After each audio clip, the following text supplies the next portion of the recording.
ماما نعم. مش يلا عشان نروح نجيب هدوم المدارس ولا لا ايه؟ مش يلا. فين المدارس؟ الاسبوع اللي جاي تقريبا او اللي بعده، حاجه زي كده. ده فين الاجازه اصلا؟ ما اعرفش، هي طارت. لا انتوا استغفلتوني، الاجازه ده راحت من غير اي مقدمات. يعني ايه؟ يعني البس وادفع واروح اشتري هدوم مدارس وانا اصلا لسه مخلص امتحانات وكورسات. لا لا لا لا انا اتضحك عليا، انا اتضحك. لا لا لا كلنا لا اتضحك علينا على فكره، احنا لسه ما استمتعناش باي حاجه في الدنيا. لا والله العظيم حرام، اقسم الاجازه راحت هوا. ده حقيقي. طارت.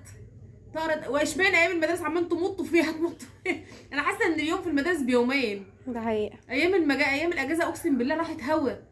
انا لسه ما ارتحتش. انا لسه ما ارتحتش من هدوم مدارس ومن كتب خارجيه ومن كتب داخليه ومن كتب.